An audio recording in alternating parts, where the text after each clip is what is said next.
Hey there, welcome, it's me, Mug, and I wanted to bring you my first impressions on Another Crab's Treasure, a Souls-like developed by Aggro Crab that just came out. It is available on Game Pass, which is having a great week between Manor Lords, Euden Chronicles, and this.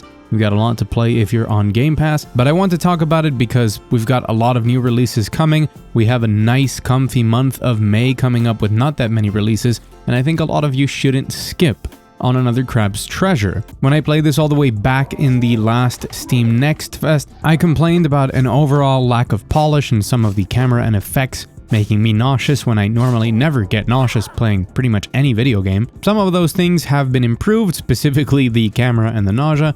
Some of the polish is still lacking, but there's a lot of good in this game regardless. Chief evolved that it's much more than what I thought it was going to be, because as much as it bills itself as a Souls-like, what really matters here is the other half of the game, which I think falls into a 3D platformer with a lot of charm, a lot of humor, and some great areas to explore. Some of my favorite parts of this game so far are some more extended sections where you're in towns and you get to talk to a lot of NPCs.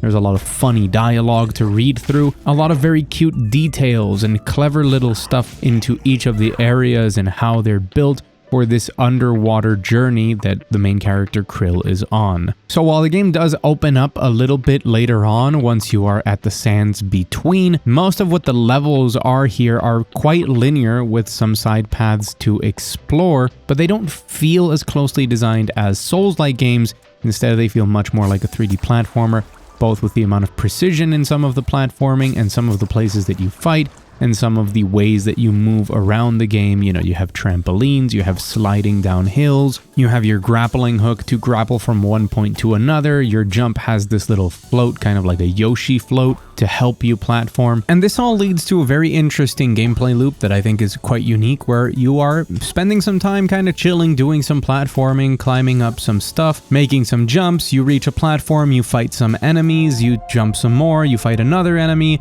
And I think the blend works well. The two things feel quite separate, at least so far. You're not really fighting as you platform as much as you are platforming and then fighting, but it's a good time. And when you combine this with the fact that the game has a suite of accessibility options, and many of those can be used to mitigate some of my bigger complaints about the game, I think it's a no-brainer to try it out if you're in the mood for a 3D platformer with some more involved combat. And I say classic 3D platformer. Don't think something like Jedi Survivor being that kind of Nathan Drake-esque platforming. I think overall, it's a really excellent game loop with some great pacing to it that just makes it enjoyable. Now, for as much as everything I'm talking about might sound ideal, something like a 3D platformer mixed with a Souls-like that's more laid back, just have a good time. Actually, the combat is pretty hardcore, and I found it to be very difficult. And it's actually where some of my complaints come in, with some technical issues being guilty of that difficulty instead of it just being a very difficult game in general. I'll get more into those complaints and why the suite of accessibility options it has makes it so I don't hold these criticisms against this game as harshly as I would against others, but I'll leave that towards the end. For now, I want to talk about some of the smarter parts about its Souls-like design and what it does to streamline some of it to fit better with the gameplay loop that the game is going for.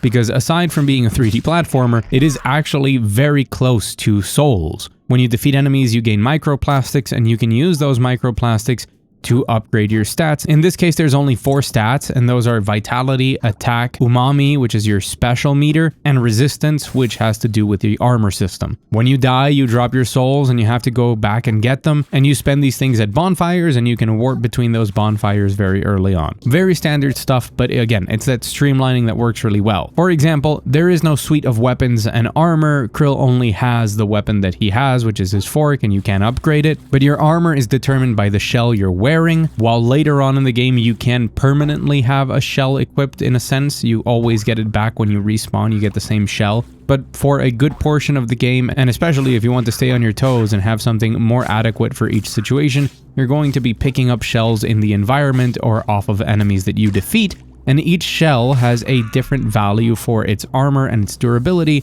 as well as a unique attack or spell with it that requires umami to use, and you generate more umami by attacking enemies. So not only do you get different armor ratings from these shells, but you also get different abilities, and they also dictate if you fast roll, mid roll, or heavy roll. A lot of different systems are combined into the shell system, which is something that you're meant to change on the fly as you go. You also have adaptations, which are your heavy attacks, but they also consume umami, and you can switch them out. These are dropped by the big bosses, and I assume there's going to be a couple of secret ones throughout the game as well, and they all have different effects and are very powerful. Although these do not require a shell to be equipped, you can just use them whenever. There's even more systems on top of this, things like stowaways, which are trinkets essentially that you can equip onto your shell in order to give you different benefits, large and small, be it things like reducing your damage by 33% but increasing your attack speed, which would be really good for a more umami-focused build, or making it so that when you go into pits while platforming, you don't take damage, or just increasing your defense, or increasing the damage of your shell skills, or increasing the damage of your adaptation abilities. And you can increase the number of stowaways that you can have, although these are only active when you have a shell. It has to be any shell, but they don't work if you don't have any shell equipped. There's a surprising amount of depth that keeps coming up, and different resources that you can use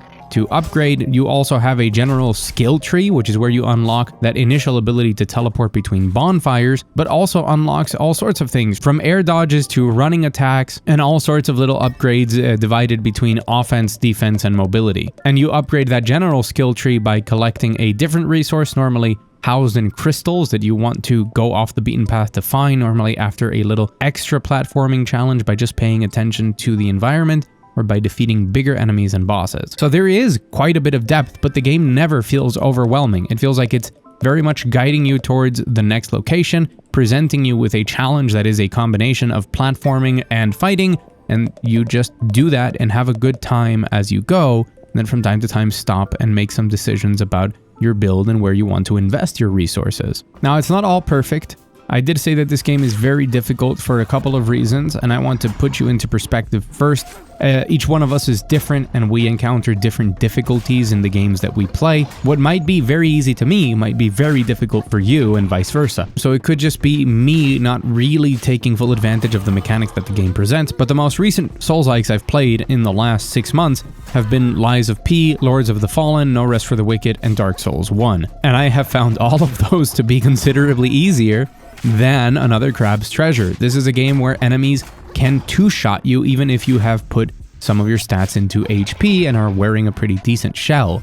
It's just that sort of game. It's very punishing in certain circumstances, and you can die very quickly. What is more frustrating though, and what could end up being a terrible part of the game, is that you will get hit with those very strong attacks that quickly lead to your death in situations where you feel like it's not your fault that you got hit. I have found the iframes very difficult to adjust to. Not only are you constantly swapping out your shell, which means that your rolls are different, but I've also found myself getting hit by things that I think shouldn't hit me, and not getting hit by things that I feel like definitely should have hit me. I've also found some hitboxes that have just not been nice, and some of the arenas that the game expects you to fight on are some very precarious platforms and with a camera that doesn't always cooperate, which makes it so sometimes the camera has been stuck in a wall and I just couldn't see what was happening.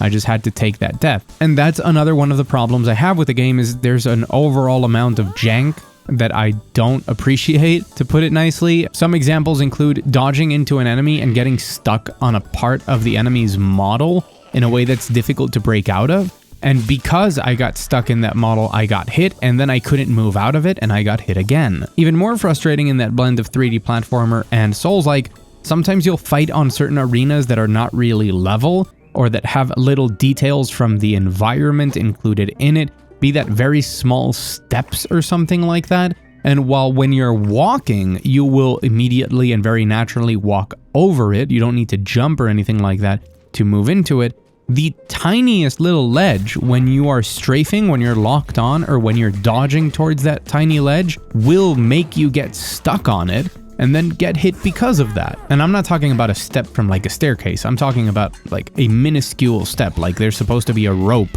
on top of this section of the platform, and suddenly that rope won't let you move. It isn't all the time, but it is frequent enough for you to notice it and get frustrated at a lot of situations where you get hit. And this might sound to a lot of you like very bad things and that I'm being way too positive on this game for having these sorts of things, but the reason I find myself forgiving it much more is because of the accessibility options. I think there's a balance in the game that if you have no accessibility options turned on, the game is very difficult and also has a lot of jank that can get frustrating.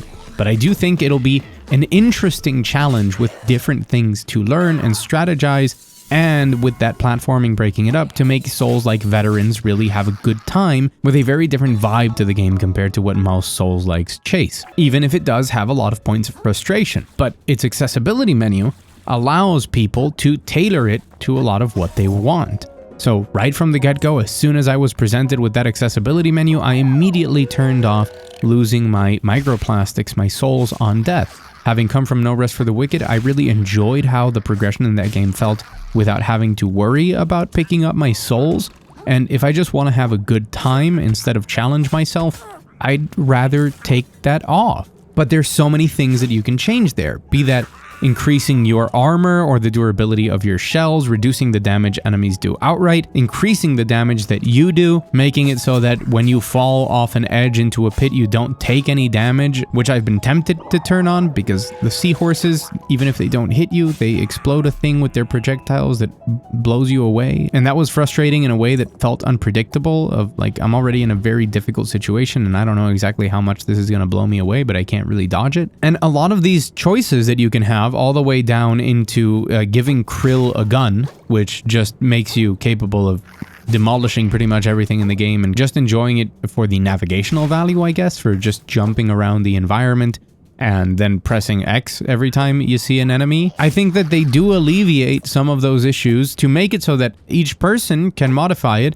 and get what they want from the game. If you're looking for that more challenging, more demanding combat for the sense of satisfaction of beating those sorts of encounters with that jank or with that lack of polish included, just go for it. But if you want to tune everything a little bit down and make it easier, because what you're enjoying of the game is its general progression and atmosphere, looking at the environments, talking to the NPCs, looking at all the cute little jokes in the game, basically seeing the sights and just having a more casual, breezy time, the game gives you the tools to do that. So as a game that covers very different bases, I think that it's great that it offers these options so that everybody can enjoy it in their own way and get from the game what they want. So between that and how unique I think the general loop is, the combination of 3D platformer and Souls-like, and how charming a lot of this game is, definitely give it a try, especially if you have Game Pass. There's no reason to not give it a try. Comedy is very subjective, and I have found some of the game to be very funny, some of it not so much,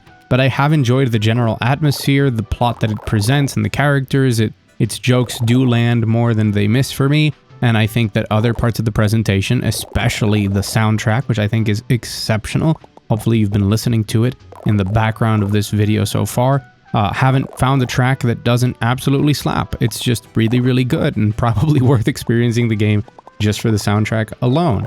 So there is a lot to like in this. It surprised me. It's not what I expected it to be, and I'm very pleasantly surprised. So now in the coming months, if what I said sounds interesting to you, make sure to leave a note, to just try it out, give it a try. I think a lot of you are going to find something very enjoyable in another Crab's Treasure. If I do end up finishing the game, I would like to find the time to do so, but I've got a lot of very big long-form videos coming up. I will post an updated final review, much shorter, to piggyback off this one, and if not, I just hope I put this on your radar. If you like the video, hit the like button. It helps out a ton. If you want more videos from me, including all of those long-form projects that are on the way, hit subscribe. Leave a comment below if you are playing it, if you're interested in it, what you think about it. Especially, I want to hear some feedback on the difficulty, just to know if I suddenly became an old man, since I found No Rest for the Wicked to be quite easy and this game very hard, and I don't know if I'm going crazy. And also, the YouTube algorithm has gone mad, and comments are very valuable to videos, so any comment, I read all of them by the way, is valuable. Thank you to my wonderful patrons for supporting me over at the $1 Club. You can join for $1 over at the link in the description, and thank you for watching. I've been Mugthief, and I'll see you again very soon.